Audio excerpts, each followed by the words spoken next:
Module 7. La fiscalité d'un immeuble en nu. Je vous souhaite la bienvenue dans ce nouveau module de la formation gratuite Acheter un immeuble et gagner gros. Je vous invite à vous abonner pour être tenu au courant de la sortie des nouveaux modules. Et si vous avez une question, n'hésitez pas à la mettre dans les commentaires. Notez bien que pour chaque module, il y a également une version écrite. Elle est juste en dessous, dans la description. Vous faites ou vous comptez faire de la location nue ? Grâce à ce module, vous saurez exactement quoi faire pour ne pas payer d'impôts. Grâce à ce module, vous saurez exactement quoi faire pour ne pas payer d'impôts sur vos revenus locatifs et vos revenus globaux. Vous saurez enfin différencier les deux régimes du foncier qui sont le régime microfoncier et le régime réel. Vous apprendrez comment remplir votre feuille d'impôt tout en calculant les frais et travaux à déduire de vos revenus locatifs fonciers. Définition de la location nue. Les revenus de vos immeubles loués nus sont imposables dans la catégorie des revenus fonciers. Lorsque vous louez votre bien vide, c'est-à-dire non meublé, sans meubles, dans ce cas-là, ce sont des revenus fonciers. La location nue peut être pour une habitation, pour des locaux commerciaux, bureaux, commerces, usines, ou pour des terrains. Comme on l'a vu dans le tableau précédent, il y a deux types de régimes pour les revenus fonciers. Le régime microfoncier, le régime réel. Les régimes microfonciers et réels.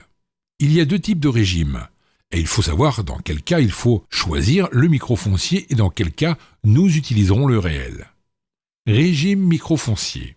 Dans le cadre du régime microfoncier, également appelé régime forfaitaire, les frais et les travaux ne sont pas pris en compte. Ils sont remplacés par un abattement forfaitaire de 30% calculé en fonction de vos loyers hors charge.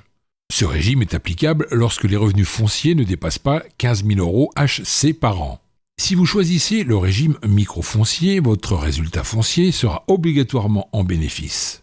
Une fois que vous aurez rempli votre feuille d'impôt, en y indiquant vos loyers HC, les impôts calculeront un abattement de 30%. Les 70% restants de vos revenus locatifs seront ajoutés à tous les autres revenus salariaux, entrepreneuriaux. Une fois le revenu global connu, vous serez ainsi taxé sur ce revenu global. Ce régime microfoncier est choisi par une grande partie des investisseurs car c'est le régime le plus simple de revenus fonciers. La plupart des investisseurs n'ayant pas cherché à se former, ils vont toujours au plus simple. Néanmoins, c'est une solution bête de faire comme ça. En effet, il est très rare d'être plus rentable en microfoncier qu'en réel. Le seul moment où le régime forfaitaire est plus intéressant, c'est lorsque vous avez un bien totalement payé, avec aucun frais à déduire ou très peu, qui fait que les 30% d'abattement sont plus intéressants que le total des charges travaux que vous avez. Mais dans ce cas-là, si vous avez bien suivi la formation, avec très peu de charges à déduire, dans la plupart des cas, il faut le revendre pour récupérer son argent et réinvestir à nouveau dans un nouveau bien pourri et non le garder, sinon vous serez assommé par les impôts. Régime réel. On l'a vu juste avant, le régime microfoncier est réservé pour les personnes faisant moins de 15 000 € de loyer par an. En revanche, il est possible de faire moins de 15 000 € par an et de demander à être au réel. C'est même presque obligatoire lorsqu'on est investisseur rentable. Cette option s'effectue en souscrivant une déclaration de revenus fonciers numéro 2044 dans le délai légal de la déclaration de vos revenus. Elle est irrévocable pendant 3 ans et au terme de cette période de 3 ans, l'option se reconduit annuellement par le dépôt d'une déclaration de revenus fonciers numéro 2044. Le calcul du régime réel est plus complexe que le régime microfoncier. Il faudra additionner toutes les charges et les travaux inhérents au bien immo. Ainsi, certaines charges, on verra le détail plus bas, se déduiront du total de vos loyers. Il y a deux possibilités. Soit votre résultat est positif, loyer, les charges. Dans ce cas-là, ces résultats s'ajoutent à vos autres revenus, puis le global est soumis à l'impôt. Soit votre résultat est négatif et il se déduira de vos revenus locatifs, puis de votre revenu global. On en parlera en détail un peu plus bas. Les revenus fonciers qu'il faut déclarer. Ce qu'il faut savoir, c'est que quand je vais parler de loyer, je parlerai toujours de loyer HC, hors charge. En effet, dans les revenus fonciers, les charges ne rentrent pas dans le loyer global à déclarer, contrairement aux revenus meublés où l'on doit inclure les charges. Il est important de comprendre que seuls les loyers perçus durant l'année civile rentrent en compte dans les loyers imposables, même si certains loyers concernant une période de l'année précédente. Exemple, nous sommes en train de calculer les loyers reçus en 2018 pour avoir la base d'imposition. Michel a reçu le loyer concernant la période décembre 2017 en janvier 2018. Ce loyer rentrera en compte dans les loyers 2018, même si ça concerne la période de 2017. Il a reçu le loyer concernant la période décembre 2018 en janvier 2019 eh bien ce loyer ne rentrera pas en compte dans les loyers 2018, même si ça concerne la période de 2018. Vous l'aurez donc compris, les loyers impayés ou en retard ne rentrent pas en compte dans la période en question, tant qu'ils ne sont pas encaissés. Le dépôt de garantie ne rentre pas en compte dans le calcul des loyers. Il n'est pas imposable, sauf s'il est utilisé pour payer les dégradations commises par le locataire. Pour payer un loyer impayé, couvrir les charges.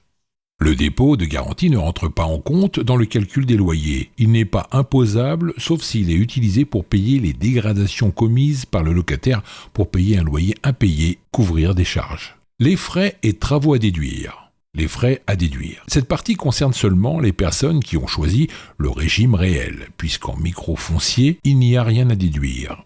Le but d'un investisseur rentable est de déduire un maximum de charges, à un tel point qu'elles seraient supérieures au loyer, permettant ainsi de ne pas payer d'impôts. Toutes les charges ne sont pas déductibles en nu, contrairement aux meublés où quasi toutes les charges sont déductibles. Déjà, un point tout bête, mais important à rappeler, toutes les dépenses doivent être justifiées par une facture pour prouver son existence en cas de contrôle fiscal. Au même titre que les loyers, le calcul des charges déductibles fonctionne de la même manière. C'est-à-dire que seules les charges payées durant l'année seront déductibles. Pour une facture de l'année en cours et payée l'année d'après, son coût sera donc déductible uniquement l'année du paiement de celui-ci. Voici ce qu'on peut déduire.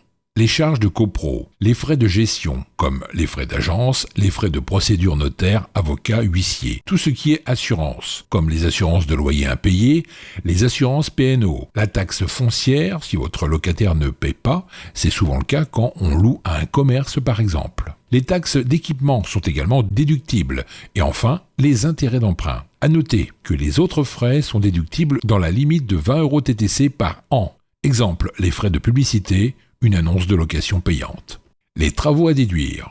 Le Code général des impôts encadre rigoureusement les travaux déductibles des revenus fonciers pour la détermination de revenus fonciers imposables à l'impôt sur le revenu. Pratiquement tous les travaux sont déductibles quel que soit le mode de location choisi, sauf quelques cas spéciaux à voir ci-dessous. Voici une liste non exhaustive de tous les travaux déductibles tout le temps. Tout ce qui est travaux de réparation et d'entretien, ce sont des travaux qui maintiennent ou remettent en bon état le bien afin d'en permettre un usage conforme à sa destination sans en modifier la circonstance ou agencement initial. Exemple de ce type de travaux. Traitement du bois, réparation des plafonds, remise en état du chauffage, réparation de la toiture, réparation ou remplacement de la chaudière. Tout ce qui est travaux d'amélioration, ce sont des travaux qui servent à apporter un équipement ou un élément de confort nouveau, au mieux adapté au confort de vie, sans modifier la structure du bien. Exemple de ce type de travaux.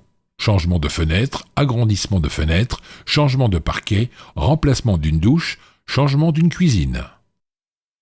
Tout ce qui est meuble pour la maison, comme la tasse basse, le lit, la TV, les étagères, le matelas, l'électroménager, ne sont pas déductibles en nu. En revanche, la cuisine, le meuble vasque, la cabine de douche sont déductibles en nu. Tout ce qui est travaux de construction, de reconstruction ou d'agrandissement ne sont pas déductibles en revenus fonciers. Ce type de travaux ont pour but d'apporter une modification importante aux grosses œuvres du bien ou d'apporter plus de volume au bien, ou encore de changer la destination du bien, passer en local commercial en habitation. Exemple de ce type de travaux non déductibles en revenus fonciers. Aménager des combles en habitation, passer un commerce en habitation, surélever un toit pour y créer un étage supplémentaire, consolidation des murs extérieurs, créer de la surface habitable, des travaux de grosses œuvres qui entraînent une redistribution totale de l'aménagement. Il faut faire attention car la frontière entre travaux déductibles ou non est mince des fois. Il faut donc bien faire attention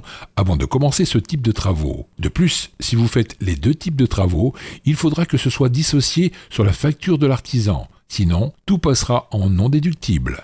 À noter, pour ceux qui font leurs travaux tout seuls, vous ne pourrez pas déduire de vos impôts le temps que vous y avez passé. Par contre, vous pourrez déduire la matière première, comme la peinture, le placo, le carrelage. Le bénéfice et déficit foncier.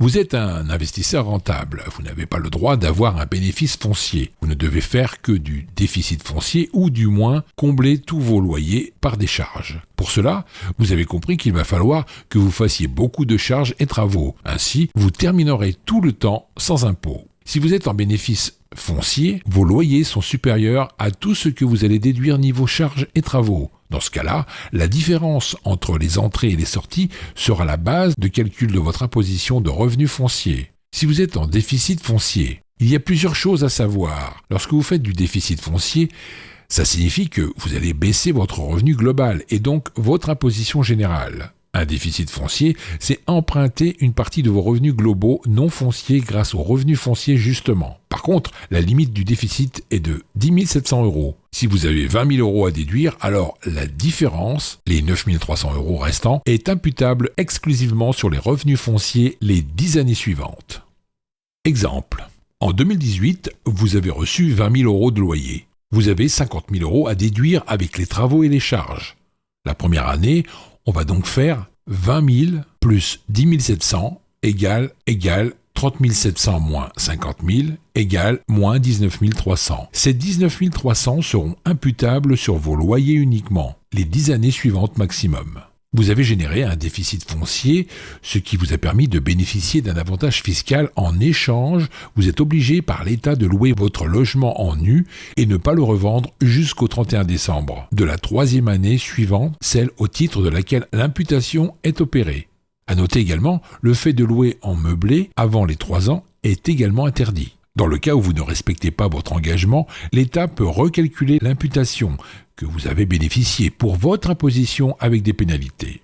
Exemple, vous bénéficiez d'un déficit financier pour l'année 2018. Dans ce cas, pour ne pas avoir de sanctions, vous devez louer le logement en nu jusqu'au 31 décembre 2021. Le calcul de l'impôt. Si vous êtes en déficit foncier et que votre revenu foncier est supprimé par les charges travaux, dans ce cas-là, vous ne paierez pas d'impôt. En revanche, si vous optez pour le régime microfoncier ou que vos charges travaux ne sont pas assez conséquents pour combler vos revenus locatifs, dans ces cas-là, vous allez payer des impôts.